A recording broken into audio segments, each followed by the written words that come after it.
So your $1,000 is not gonna go as far as it went in the past, so you need to at least get that emergency fund of $2,000 started up. You need to get that done ASAP, right?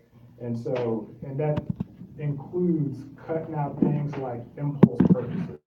CNBC says average person, spends about $450 per month on impulse purchases. That's things you probably don't need. I mean, I've done that before in my past plenty of times, and ultimately it's stuff that, I used to have a little thing that I used to buy a bunch of seen on TV stuff, and, it's not always as good as it looks in the file and things of that nature, but, impulse purchases, you just kind of got to cut that out. You don't need it.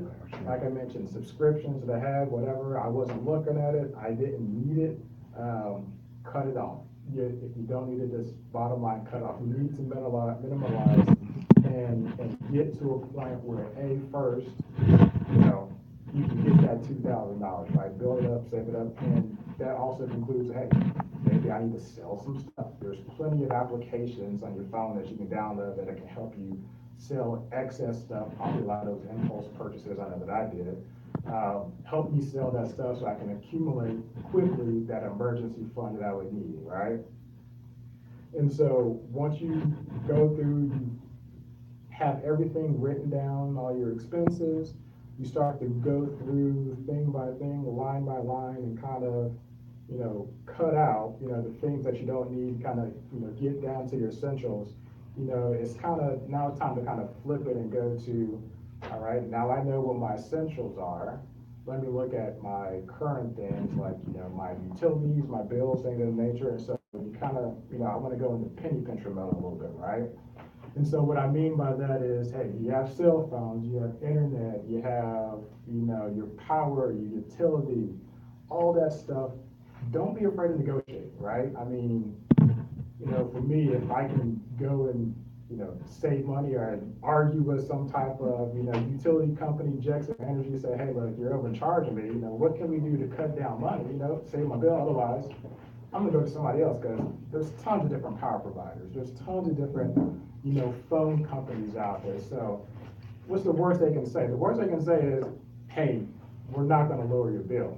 But at the same time, more times than not, they're gonna work with the customer and they're gonna, work with you and lower your bill. So there's different, different services that can help and assist with this. Like I know one is like billadvisor.com, payroll fee, and they'll go out and do all those negotiations to reduce your bills for you and have some type of guarantee. But, to really get in control, I think it's best to go out and do it yourself, because if you do it yourself now, you'll know how to do it later in the future when you're doing future deals, future things of that nature, right? So it'll just come second nature to you. So, I mean, I remember having, and I used to give her a hard time about this. I had an old coworker, she came from India, and, their culture is that, hey, we're gonna negotiate everything. Whether they're walking down the street to get an apple or orange or whatever, they're trying, hey, this is 40 cents, can I get it for 25, right? They're trying to negotiate everything. It got to the point where, she's been over here for 20 years now, so she's far removed from being in India, but at the same time, we used to go to restaurants and she would be trying to negotiate the bill down at restaurants, which is really embarrassing. But again, you kind of have to have that mindset a bit that, do I have to pay full price for this? Is it really necessary? So again, I say that to say this. All your monthly bills, your, like I said, utilities, things of that nature, call up all your bill providers, see what you can do, negotiate those down. It's something where, and even the stat goes, CNBC said 95% of people pay at least one bill, or at least overpay at least on one bill each month, right? Don't let that be you. You can be in control of that situation, and if not, there's plenty of providers out there that can provide the same exact thing that you're doing, all right? And so, kind of the last, point or bullet point I want to get to is, it's okay to be cheap for a little while, right? You don't have to go out there throwing out money, partying, doing things of that nature. I mean, it's good to enjoy it, right? They looking at you? They could be cheap sometimes. Yeah, but It's not a bad thing. Being conservative is not a bad thing. I kind of went through my phase as well. Like, you got out of college, hanging out with friends, you're spending a lot of money over a weekend. You're going out Thursday, Friday, Saturday, Sunday. You're spending a lot of money. And is that, when you look back on it, is it really necessary? Did I get some benefit? Do I have some savings, some wealth from it now that I spent all that money on? So I think about what could I have done with that money that I spent in the past at various places and establishments that I could use now in the future for investments that I want to do, right? So, you know, it's okay. Be cheap for a little while. You can cut back. You've already gone through, like, say, for instance, point number one, you already know where your money is, where your money is going. Number two, you've already minimalized a lot of the things that you're doing. You kind of cut back on the necessities. Three, you negotiated your month-to-month bills. And four, let's see what you can maintain, right? Because now you know what's necessary, what's not. And then you can start to optimize your money and put it in the things that you're going to want to be vested in going forward, right?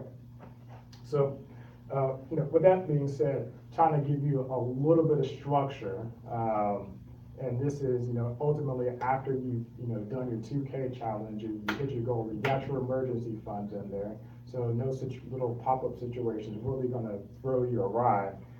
You kind of want to think about things. I like to think about things in percentages, right? Some people think about it differently. It's just easier for me to bucket one, bucket two, bucket three, right? And so with those, I have three different buckets that I like to kind of break things into, and there's different ways to do it. Some people like to say, hey, I'm just gonna get an account here and have this money here. I'm gonna open up another account in a different place, have it there, have it, just to split it up easier. But whatever way you have to do it, kind of segmenting funds for different uses would be something that's going to add structure to your foundation. And so anytime you kind of vary or drift off from that foundation a little bit, you still can rely on that structure, and you kind of regress back towards the mean to get back to what your basis and saving is, right? So the three buckets, right? The three buckets that I kind of keep or like to do is, one, your living fund, right? So your living fund is all your bills, your tax and offerings, whatever you do for fun, etc., right? I keep that at 75% of my net income. So 75% of that I have going into the set account.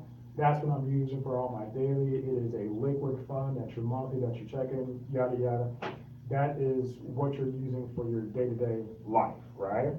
A second bucket that you always want to keep is your emergency fund. So again, hopefully by in the future, you already got your 2K saved up. You want to eventually get to the point where typical people think says, hey, have at least 6 months of people say income, your net income, or expenses. Either one, flexible. I go by expenses, right? Have at least 6 months of that saved up. So, I mean, the economy is the economy, right? We know how things go. I mean, at my job, people are getting the axe left and right. So if you have that emergency fund situation set up, then if that situation does come, you're not going to be stressed out. You're not going to be, I mean, hey, you got your fund, you got a little time, find something else, right? So ultimately, you have your 2K emergency set up. You can work your way, migrate your way to get that 6 months of expenses saved up. And after that, that percentage that I like to keep for that is, about 10%. The rest of it is, and that's still, liquid as well, because you never know when you need to access that, right? Then the next percentage or the next bucket would be 15%, right? And that's for your investments, right? So this is, whether it's an active investment, making money. I know that's in the conversation in and of itself. There's so many different vehicles. Like you talked earlier today about, some people did it like a life insurance bucket, save up, has cash value, you can access that at any time. There's your traditional real estate where you're doing that, versus there's different real estate applications that kind of put it and like spread it over or diversify it over a percentage of real estate investments or different. So there's many different things, investments that you can do that can actively earn you return, but it's also a place to put that seed money in that you're gonna use to accumulate money forward to use on future investments. You never know when an opportunity is gonna come by, and you don't wanna be kicking yourself down the road with, dang, I wish I would have gotten into that, because, old buddy over here is balling out of control now, and he was able to take advantage of that opportunity at a time where I was not able to do so. I mean, I've been in plenty of situations like that over the years. I'm in a position now where, I have something that came up that is a opportunity and is something that I'm looking to do and very interested in doing in the next 6 months. And so you want the ability to be able to do that when the opportunity arises. And so having that investment fund, or just a fund specifically for that, will allow you to do so, or at least in my thoughts will allow you to do so. And again, there's not one set way, the percentages, you're not gonna, I wasn't able to start out at the, 10%, 50%, I wasn't able to do that, mine was like, living fund was like 95% and like maybe 2% savings, and no, maybe it was like, if that was 2%, right? So by all means, it's like something maybe to work towards, but you gotta realize, hey, sometimes you're not gonna start at that point. Try to work to that point, and then again, it's gonna adjust, it's gonna flow. You're gonna, hey, when you get older, you're gonna have more bills, you're gonna have more priorities, you're gonna have kids, you're gonna have all that stuff, and that's gonna be expensive. So you're gonna have to shift some of those percentages around to adjust for your lifestyle. So what I recommend, I know earlier on, you may want to start with every quarter, just reviewing it. It may flow out to every 6 months, every year, what have you.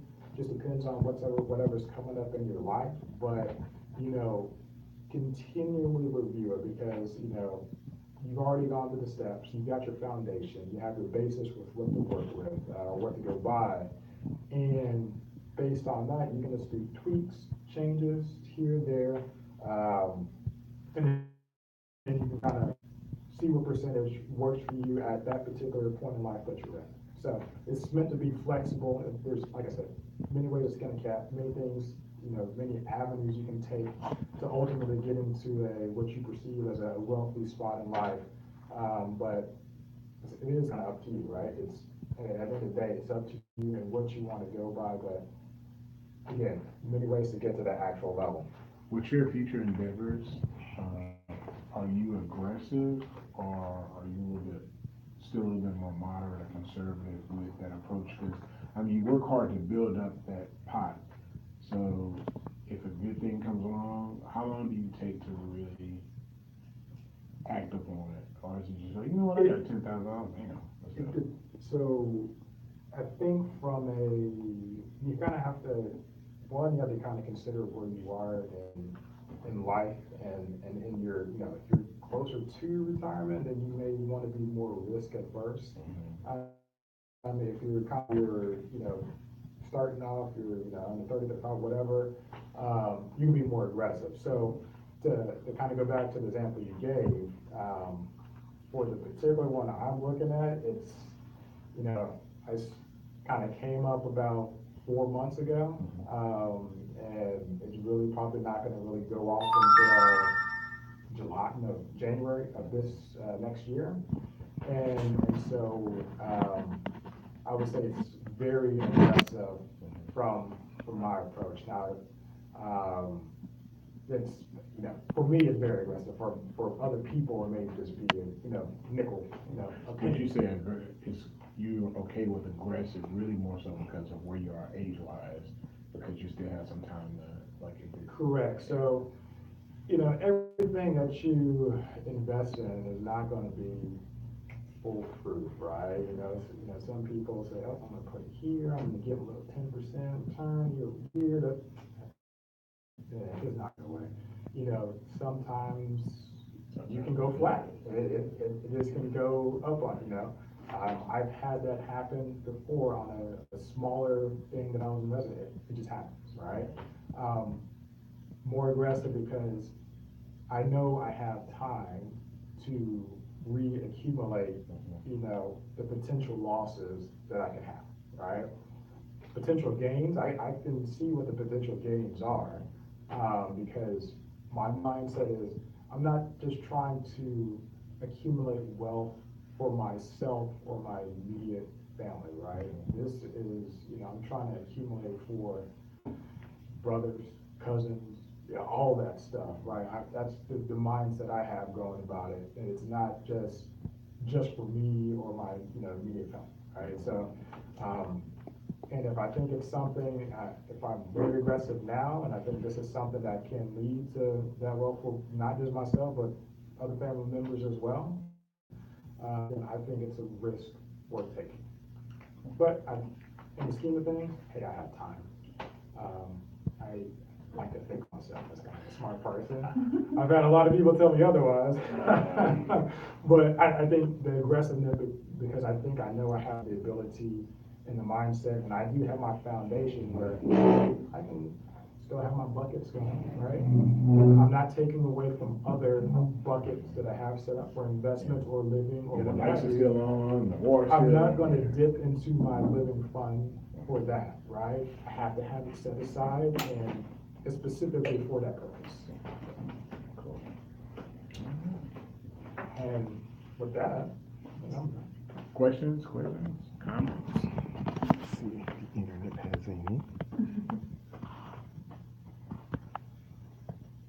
I think Well, so. we're gonna swap out here, and I want you to stay in and, one more see what we thing get to mention. Oh, yes, please. One more please, thing to please. mention. No rushing. On your buckets, I said 75 for living, 15 for investments, 10 for, emergency fund, kind of, you can start to, like I mentioned, you're gonna get older, like, stuff happens, right? But, family, et cetera. But you can start to, some of your gains and things that you're getting, profits and things that you're getting from your investments, you can roll those over into your living fund or to other areas as well. So just to say that it's a fluid situation, you can continue to move it around, it's not set in stone.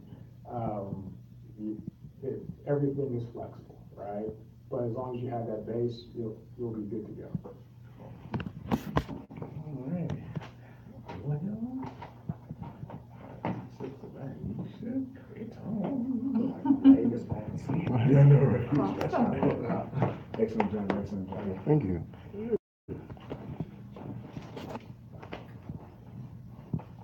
Okay, so hi, I'm Renisha Critton. Intro about myself, which one of you am I supposed to? It don't matter. It's all good. So I am currently a controller at an LED lighting company. I worked at an oil and gas company, I worked at a trash company. I kind of just, if they do business and they do accounting, then I'm interested. So that's a bit of the route I take. But the controller role is kind of where I fall, which means that by my profession, I manage my company's money. So, it's kind of my job to take care of, and because I'm at a small company, my boss's finances in addition to the company's, because they merge. He started the company, so that basically is his finances. And in regards to investment, he's kind of way heavily invested because it's his baby, but he's not very diversified. And so today, we kind of have the same topics. So I'm tasked with just not saying all the same stuff that you just I said. stole your thunder. Which is fine, and I don't want to repeat all the same things about budgeting and saving. I do want to reiterate the fact that it's fluid, and you should make it work for you, and you should revisit it, and it's a living document. As long as you're living, then that's a living document. And so that's something that you always want to revisit with every raise, with every life change, anything that happens. You want to check your budget and make sure that you do keep it fluid. Well, I have a question. Okay? Where did you develop your financial habits?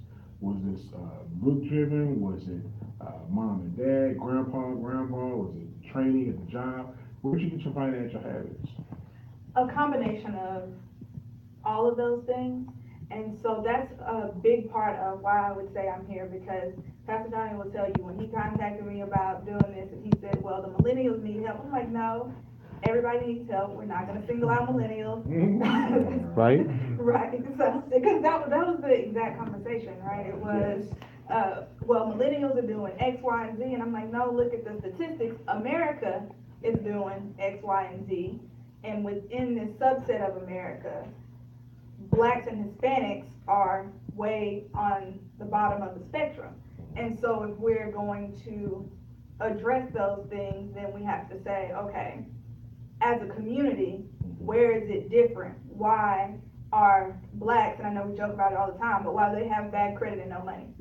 Right? So that's kind of where you have to tackle it. And so that's why I'm here, because you have to have those conversations.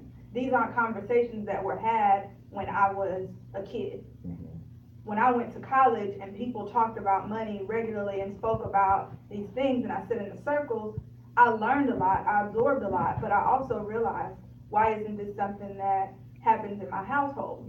And as I got older and I learned it, now it is something that happens in my household. And it probably annoys my mother, because she likes to spend, and then my dad and I kind of talk about it all the time. But even to see now, at his age, not that my father is old by any means, but had he known what we've started to share in Oprah conversation now, at my age, he would be way further along than he is. You know, he's now looking at investing into real estate and things that if he had done it 20 years ago, who knows where he would be today. And so I think that having those conversations is the biggest part of what we can do as a community, whether we're talking millennials, the Black community, whoever. That's how you make these budgets work. Q and I, we had some friends at our house on Wednesday, and one of the things that they wanted us to do was watch this video about investing and stuff like that. And they were talking about this wealth gap and how we catch up. So the subject matter was compound interest. And what they were talking about is how it's difficult to catch up, because if you had invested $100 when slavery started, by now that same $100 would be worth about $3 million. When you look at compound interest, do you look at that as far as a strategy on how to build wealth with buying stocks, or do you have a different perspective?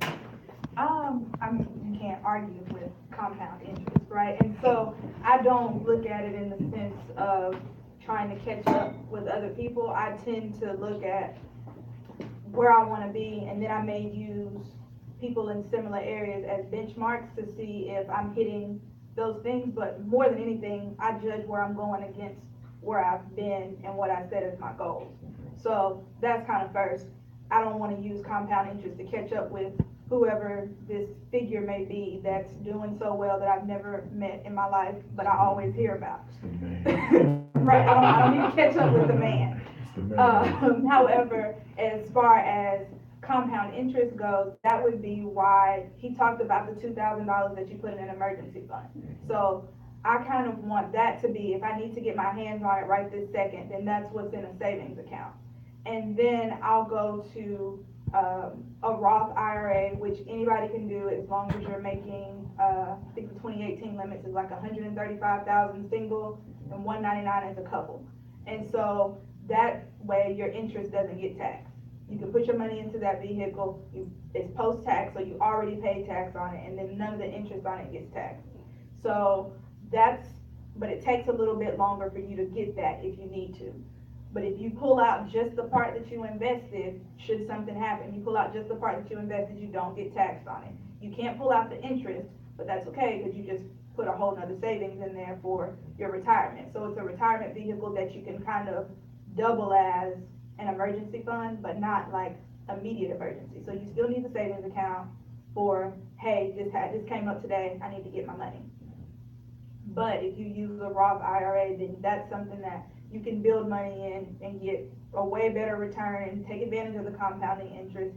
They'll reinvest your dividends, all those things, and it'll grow. And should something happen, then whatever you put into it, you can take the amount that you put in back out with no penalties, because like I said, you already paid interest on it. So there's that. There's of course the 401k, which I think everybody should go. If you don't know how much your company matches, then you should go and figure that out. Because whatever they match, you need to put in. That's free money. You'll never be able to catch up to somebody matching what you're putting in your own. And you get compound interest on what you put in and what they put in. So I often have people ask me, oh, well, how much should I put in my 401k?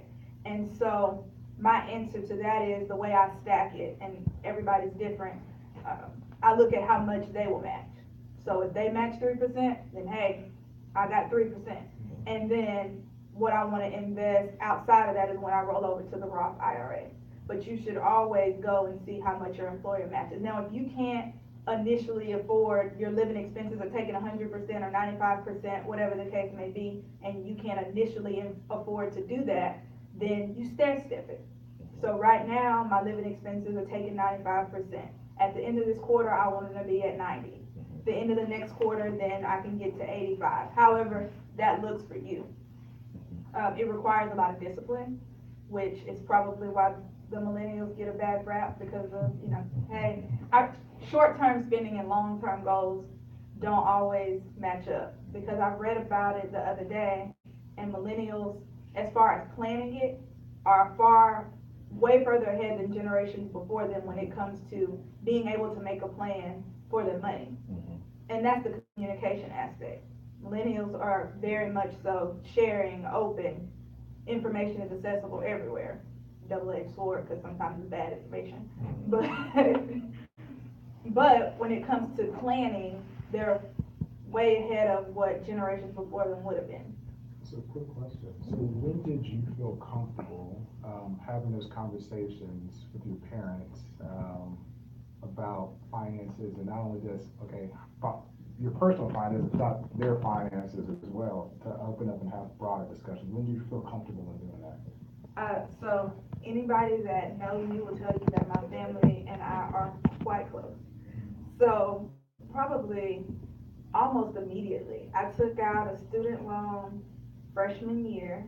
Mind you, I was on a full ride, books paid, computer paid, and I took out a student loan because somebody asked if I wanted it, and I was like, sure, why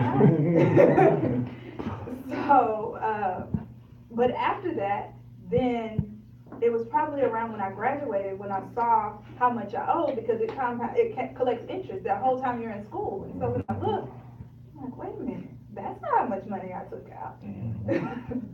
And so at that point, I called my mom and I was like, hey, did you realize how much money I spent, like how much money I got versus how much I owe? And so we look at the actual numbers, and that was when I realized that my mother, as much as she has climbed, and I watched my mother go from working the front at Rent-A-Center to now she is a nurse practitioner. So I've watched her climb income brackets, but the knowledge that's supposed to come with climbing those wasn't always there, because we're in the same circle of people, even though we've done that. And so at that point, now I'm her counterpart. Now I'm coming in, I'm going into corporate America, and we have similar, I would say, incomes, kind of close. I mean, I think we're pretty close. I don't know what she makes now. She works a lot. But that at that point, then I was like, hey, this is what I'm thinking about putting into my 401k. What do you have in yours? And then when she said nothing, I'm like, okay, now I need to come home, because we have to have like a face-to-face.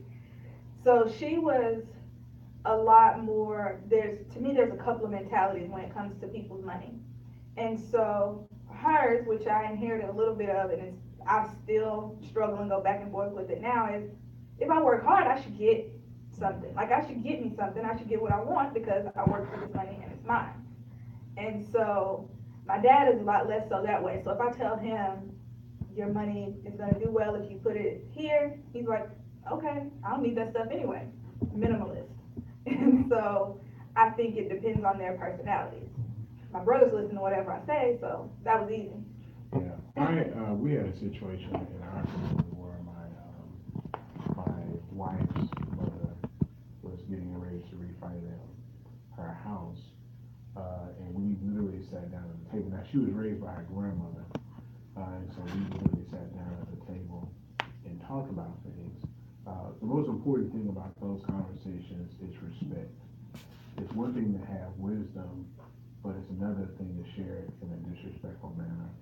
Our elders should always be respected in the meeting, even as we are displaying wisdom and giving them knowledge.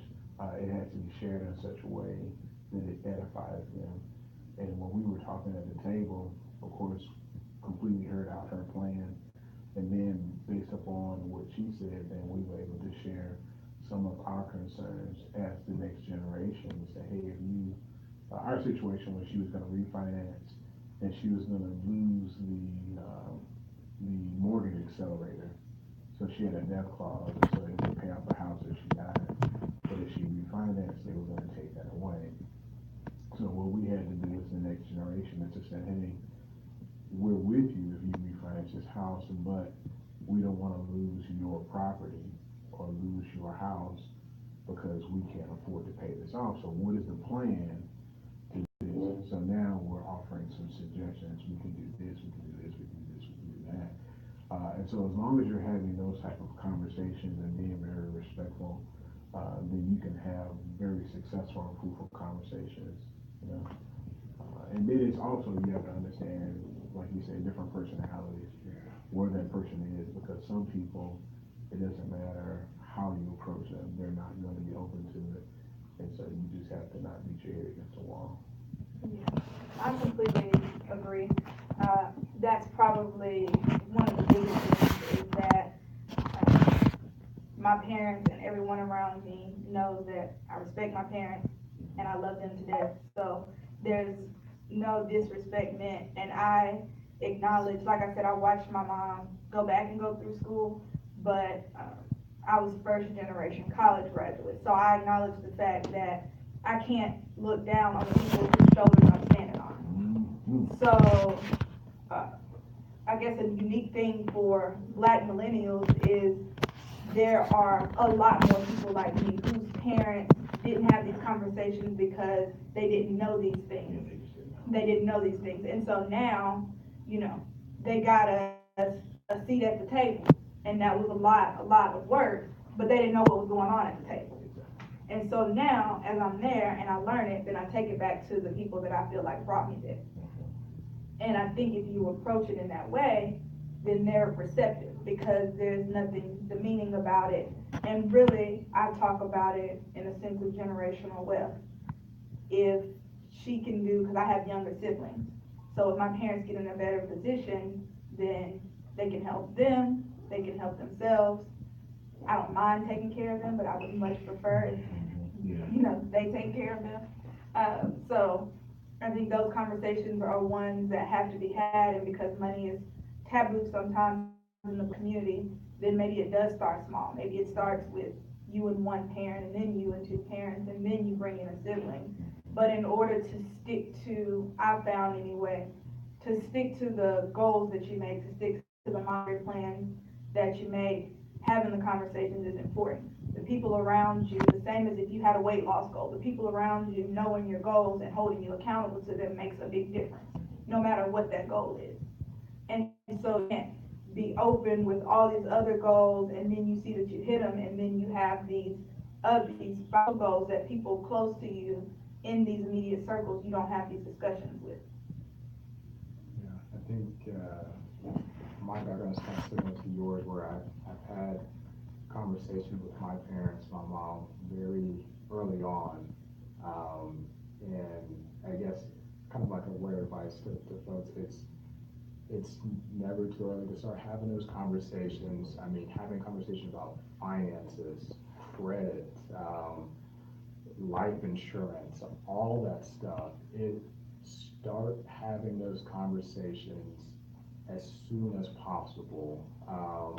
So whether it's they are conveying knowledge to you and you're respectfully, you know, asking questions or giving some advice to them based on what you're hearing in your inner circles or your community or where you're working or what have you, having those conversations, like you said, is tremendously important. I mean, that's going to accelerate your knowledge, you know, exponentially. But not only that, then, like for instance, for example, I had to go back and along with my brothers and all of them get their credit fixed, right? And say, hey, I've been working in banking for such and such years, I've learned, let me get all this stuff and situation fixed out, Aunt, uncles, all of them, right? And so, like I said, but it starts with the conversation, which is always sticky. I think the thing that we have to convey, even with my own parents, is that our wealth is tied together. And the goal is not for you to eat all of your seeds yourself, but it's to reposition the next generation. So, our conversation I had with my parents, they said that they wanted us to keep their house and the family. And so the first thing I said was, is it paid off? Because that makes a big difference. If it is paid off, then hey, your wishes are done. If it's not paid off, there's gonna be a sign in the yard. Because none of us are in a position to pay our own mortgage and then pick up your mortgage. And in some cases, it may not be even possible for us to split the mortgage 4 ways and to maintain the house. And so then that enables you to talk to them about finances and to say, hey, look, if you want these things, if you want me to maintain your business, if you want me to keep your house, if you want me to keep your car and your family, then it's incumbent upon you to pay these debts off or to take out insurance policies or do whatever is necessary to make it possible for us to do it. But if you're irresponsible with your money, then your wishes can't be met, because I'm not gonna sink my family of 7, trying to keep, something in the family just because it makes you happy when you ain't gonna be here. And so you have to have those conversations in a respectful manner, and to show them, hey, we're all tied together, and your grandkids can profit and benefit from you being great stewards. But if you're not a good steward, then we all lose out. And that's how you have to approach those things. As long as you do, it goes well. Yeah, and so some of those conversations are kind of at the foundation with your budgeting and planning as well. So as you talk about your living expenses and things like that, then you ought to approach life insurance, right? So maybe you can't afford a huge life insurance policy, but enough to cover if you get a term policy.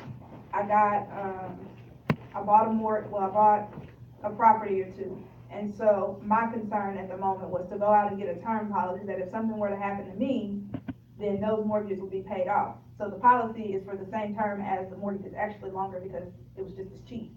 But life insurance is a foundation of your finances. You don't have anything to leave to anybody if it all gets taken up by all the stuff that you still owe. Don't leave that. Right, don't leave debt for the people that you love, that's not what you want to leave them. And when it comes to the budgeting and things too, you want to look at how much of that is debt and what kind of debt it is. There's a difference between having a debt because you went out and bought a house than there is having debt because you went and ran up your credit cards. 2 completely different things. For most things that are consumer debt, things that you need to live, that's different. But consumer debt, the dealer's card, the Capital One card, all these things that you're gonna use up, and that's the way you look at it. It's gonna, basically you're sending money instead of saving it. And so if these aren't things you can afford, then you just can't afford them. And that's what is hard for some people to come to terms with. No, you can't afford that new TV, even though they say you can because you can pay $30 a month. If you could afford the TV, you could just buy the TV. And so that's a different mindset, especially now that we're in a time of if you can afford the monthly payment, then you can have it. And now you've nickel and dime all of your income on, it was only $20 a month, and it was only $25 a month. And that's what you'll see if you sit down, like he said, and write out all your expenses. You'll start to notice where you have, just like the Netflix subscription, there's also the Best Buy, there's also Sears. And I know that everything feels like a necessity at the moment, but one thing that I always employed, I set a dollar amount. I don't remember what initially I set it at. I think when I first started this, I set it at like $200. If I'm gonna spend more than $200 and I need to go home, and I need to sleep on it. And if I still want it tomorrow, then go back and get it. And the premise behind that is two things. One, it keeps me from making an impulse buy. And then two, it keeps me from falling prey to someone who's just trying to force me into a deal that they know is bad, and that's why I have to make it that minute and not go think about it. Because typically that's what those are. If it's a good deal and it's a legit deal, then you can come back for it tomorrow. People trying to force you into things the same day is generally a bad idea, because they know if you think about it, you'll figure out it was a bad deal. So just automatically stray away from those. So I have a credit card, and so the way I started off with my credit card, it was one of the Discover cards. Mhm. You put down $200, and the $200 is your money, and so you're borrowing from yourself. Mhm. And so I had that for a good year, and so now I have a good credit score because I continuously paid off. I didn't like buy anything big on it. This year they then expanded my credit line, and then they sent me the $200 back, and then they expanded it again. Should I be worried? No, so you should only be worried if you don't have the self-control to not swipe that card.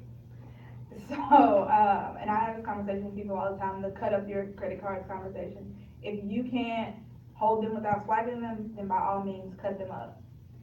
If you can hold on to that credit card without running up a lot of debt on it, if your balance gets paid in full each month, I think when I was in college, I used to do a tank of gas on it so that there was some activity on the card and I was starting to build a credit score, then keep it. And then the higher your limit goes up, the better you'll look when you do have debt.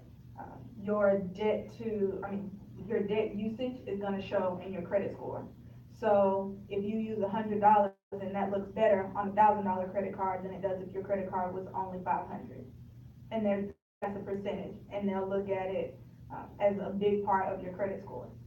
And so as you're mindful of your credit score, you'll have to think about paying it on time, the percentage of it that you use, your your credit history. And so that just means that that first card you'll probably keep forever. I still have the card they sent me when I graduated high school.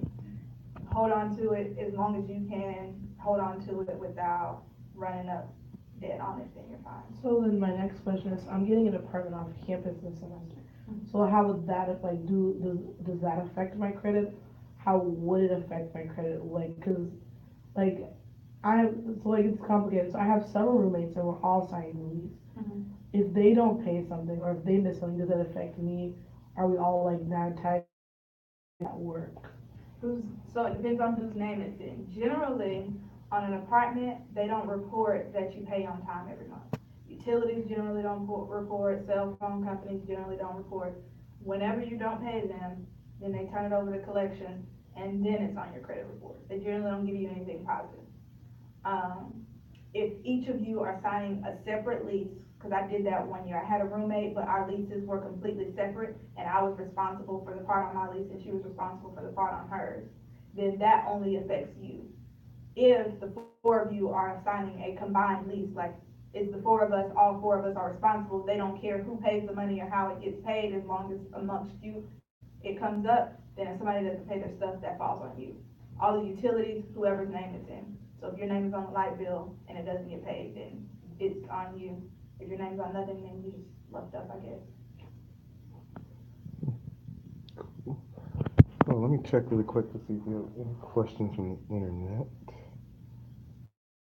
And seems like we don't. Okay. Well, seems like a broken phone. All right. Oh. So that expense is about the phones, right? I feel the same way, but I feel the same minute. about the phones, because I have like a whole problem with the fact that now I need to pay $30 a month for a phone instead of, I don't get it. I actually had, I got rid of, I don't know how to spell that, I got rid of the payment advance thing at my job, so people would come and like, hey, can I get an advance? And so when someone came to me for one for a cell phone, I was like, you should just buy one off of eBay then. Yeah. And so that's kind of, but it lets you know where the mindset of people is going. If I can pay you, because that's what they want to do, is pay it back at like X amount of dollars a month and all that. Because that's what people, if you start to fall into that mindset, that's what you automatically do. Well, if I can get X amount of dollars and then pay back such and such, you automatically go to a debt mindset versus, what can I work some overtime to get enough money to get this phone. Yes, can I get an advance and then pay it back over X amount of time? And so the solution. Huh? Kinda like a payday loan. Oh, Right, yeah. that's basically what it No, is, but payday without loans the are all interest that horrible. from us. Oh. And so you have to get to the point where that's not your first thought. Grabbing Mhm. debt is not your first thought, but what can I rearrange that I currently have to make that work? Right. Don't add something else to your situation, because if you couldn't afford it now and then you add something else, when the next thing comes up, you can't afford that either, and it may be more important. And so you have to put yourself in the mindset of figuring out needs versus wants, and then figuring out ways to work out what you need without adding more debt. Mm. People make that a first solution instead of an absolute last, and it really will throw a wrench in your financial plans, especially long term when you get ready to do things. If you do want to buy a house or buy a car, especially a house, those things matter. So. So like, this is like a hard question, but like, so this year, like usually it was school, we owe the school because my scholarship covers everything except for part of housing. So each year we owe the school about 6,000 from housing. This year, I'm not housing on campus, meaning my scholarship covers all of my tuition and more. So the school owed me about 2,000, 3,000 each semester. And so thus I'd have extra money on top of the money of me working full time over the summer or working part time during the school year. So how should and like I've lived I've like this summer I've been like I right now I don't need during the school year I'm constantly checking my bank account. This summer since I've been working, I'm not spending anything, staying with my parents. I'm just like there's money in my account. I'm not swiping no cards. Like most of that buy is some chips. My parents pay groceries. So literally by the end of the summer I will have more money than I've ever had, especially when the school gives us back the money, the refund check. So how should I react? Because I'm just sitting here like, I started making a budget, but like I've never had more than like maybe $1,000 to my name at once. And so now like I've been looking at money for the summer and thus the money the school's going to give. So I'm just sitting here like, it's gonna be a lot of money. And I feel like, like I'm the person I have the same mindset, like if I worked for the money, if I can buy what I want. So like I'm not always like wilding out, but if I see something I like, it's like I'm going to get that. So how should I like react to the new amount, if that makes sense? So first, figure out how your lease is set up. Because whenever I moved off campus, what I did was take the scholarship amount and try to pay up however many months of rent that would cover. So if you and your 3 other roommates are on individual leases and you can go to the office and pay 6 months of rent or however much that covers, then I would do that first.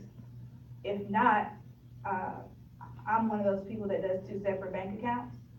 So pay yourself. Don't touch the other bank account. Divide up however much you can afford to pay you monthly and then pay yourself. Even if you can pay the rent up, you probably have to split the utilities, so that's what I would do. Keep it in a completely separate account. I would probably put it in an account that they don't have at the school, near the school that you're going to, and then pay yourself at the beginning of each month or every 2 weeks, whatever way you're used to getting paid. And then that way you won't have this big sum of money every time you get ready to go swipe your card. And then how do I learn more about like just finances in general? Like there are things that I know and then there are things like I don't know. Like I learned just a lot from like trying to get this apartment, like different like levels. Like for some reason one credit score of mine here says this and another one through my like credit card company says this. Like just learning a lot more about finances. How do I learn correctly and more thoroughly about it? So I would love to tell you to Google, but that doesn't work as well. Yeah. Google's a dangerous hole. Okay? You tell Google, you stubbed your toe and it's bleeding. Google's like, you have cancer. Right, yeah, You so can't trust Google. now that's gotten a little out of hand. I would say what's been most beneficial to me is finding a couple of people that I trust to ask those questions to. So in regards to your credit score, that's pretty readily available. Those same 5 factors are gonna show up pretty much wherever you look. And you should monitor your credit score. So every year you get a free credit report from all 3 of them. Go to annualcreditreport.com, go through all 3 of them, make sure there's nothing there that looks out of whack. If there is something there that's yours, then work on getting it cleared up. And you'll keep your credit score fine that way. I also use like a Credit Karma or Credit Sesame, not because their scores are accurate, but because if something pops up on my credit that doesn't belong, I'll see it. Yeah, but the scores, it's, you have your TransUnion, Equifax, and got the third one. Isn't it FICO? Experian. So you have the three, like you mentioned, annualcreditreport.com. Like what I would advise is, pull all three, but tier it at different times, because ultimately they should be sharing the same information, but that you can get three different looks at your credit throughout the year to make sure nothing is coming up. Now, from a score perspective, whether it's, you have your basic one from those three sites. But, banks and other places, they develop their own specific type of credit score depending on some certain factors. It could be length of time you have an account, whatever. They have their own calculation, so it's a different scale. But like some of the sites you mentioned, Credit Karma, that's a good resource to kind of get a view of what your credit, score is. It could be different when you go to a bank or a credit union or a car dealership. From a credit perspective, just got to keep those factors. I mean, ultimately, length of time is the point. You got your revolving, you got your installment, so on and so forth, right? And it's always kind of keeping those aligned and adjusting, making sure nothing random pops up that you have to handle and take care of. Then that's a good approach to take. And lastly, how do I prepare for like student loans?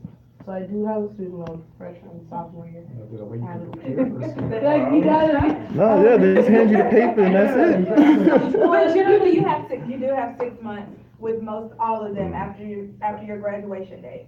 So assuming that you get a job within the 6 months, I think I spent first 2 or 3 months after I had a real job after college, just doing whatever I wanted to do. Around month 3, they call. You got the letter. Right. Around month 3, they go, hey, We're here. loans. I'm like, oh, okay. And so at that point, then it's like, okay, let me sit down. I know I'm supposed to make a budget. I know I'm not supposed to just be out here blowing money. And so at that point, you just sit down, you write it down, and you figure out what you can afford, and hopefully you haven't taken on a bunch of other debts that'll make it hard for you to afford your student loans. One thing they do a lot of is income-driven repayment plans and some of those things. So if you have a budget, you go ahead and budget for those student loans.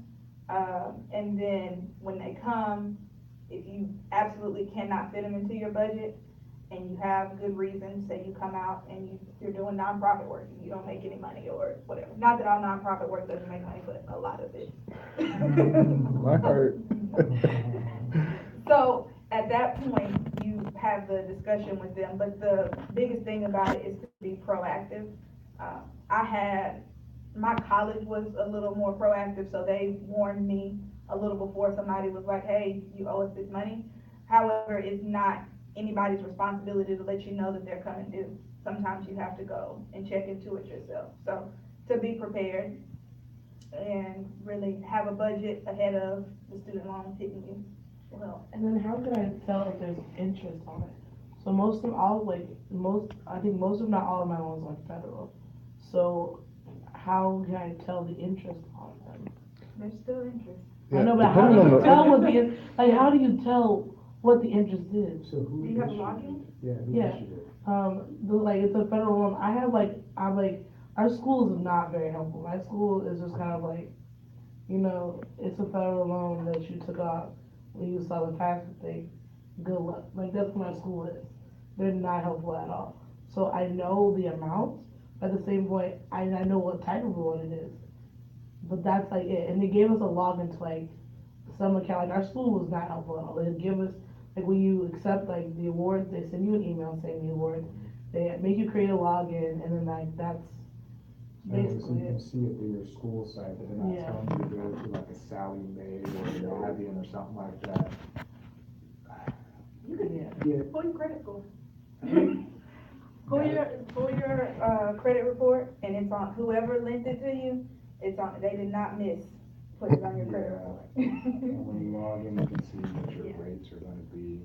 Usually, like, so for me, when I graduated, I was able to go to, I think, all my stuff went to Sally Mae.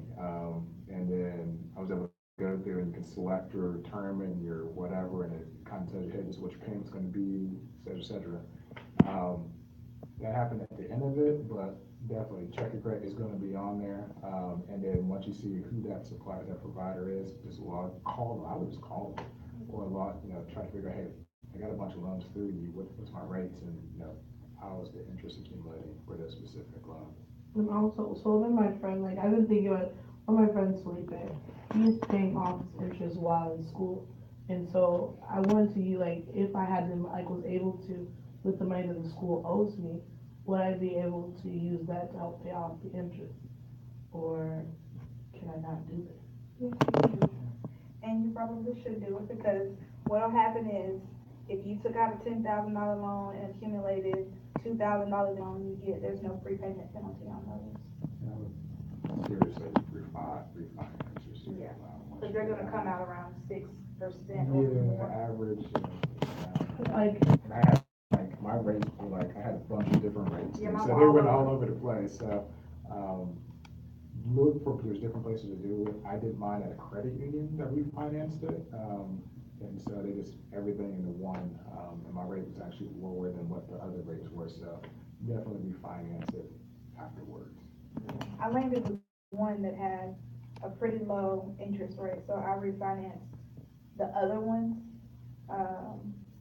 That would be, and they'll ask you about consolidation and all that, and so when they asked, I was like, no, because I need this one low interest rate to stay, and so I took all the other ones. So just know, and that's with student loans, with any kind of debt, know what your principal is, know what your interest is, know what your monthly payment is. And that way, as you are going through and you're trying to figure out ways to cut expenses, as you improve your credit score, you can get better payments. Coming out of school, I didn't have a great credit score, but I got a car. And my car probably, I don't know, I probably saved like $100 or something a month from when I came out of school to what I would look like at that same principal amount right now, just based on my credit score being better and getting a much better interest rate. And so a big part of, I'll say, my financial was going through, once I got my credit score where it needed to be, going through and refinancing everything that I could refinance.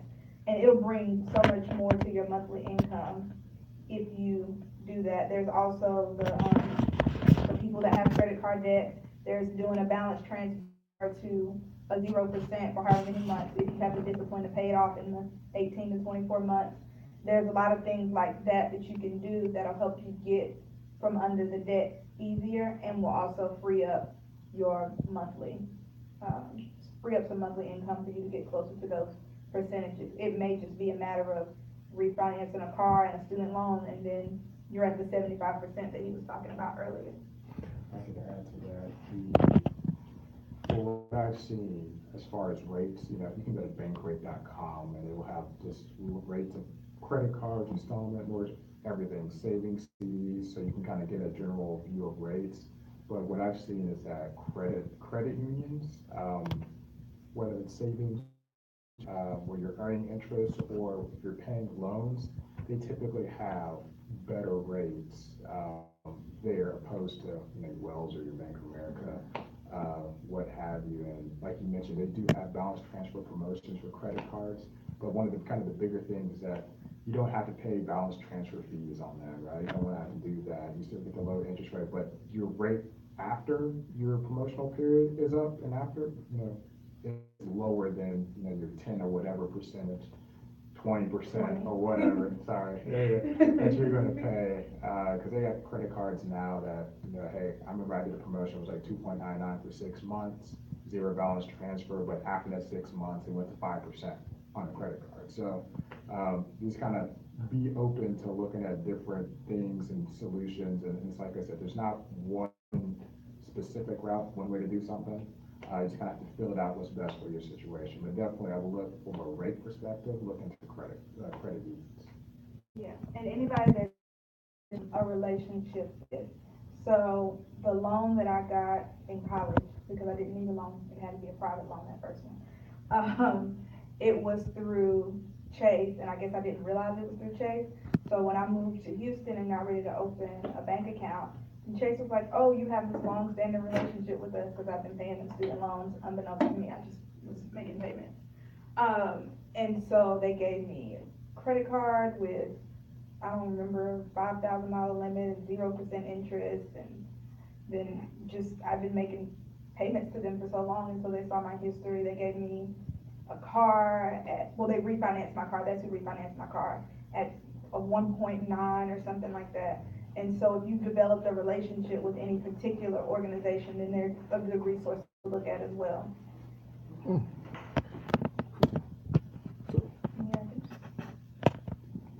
I'm really glad the way things went, particularly even the dialogue about generations, talk sources, because that's really something that we don't do a lot of in our community. And it's really part of why we're still behind. Is the first leg is to talk to the second leg, talk to the third leg, and the fourth leg. But without that, we're really lacking some things. So if we can continue doing that, I think we can get further. That was excellent. All right. So we going to close? Yes. All right. Well, appreciated everybody for coming out. Yes. Thank you, everybody for coming on out this evening. Yes, this is going to end our stream. If you have any comments, please continue to post. We'll answer them as we can. Stephen shared some information. And we are also all contacted, we're all family. So if you have any questions specifically for either one of our speakers, we can email questions to them directly and make sure that you get the information that you need. So, Heavenly Father, we love you. God, we thank you for allowing us to come out. Thank you for wisdom. Thank you for knowledge. Thank you for allowing people to have the wisdom and for us to have the time to sit at their feet just for a few moments, just to gain some wisdom. Bless them. Continue to give them increase in favor and knowledge and open doors and ventures for them to go out so that they can learn more and come back and tell us. I'm sorry, our speakers came down and I get this message that says,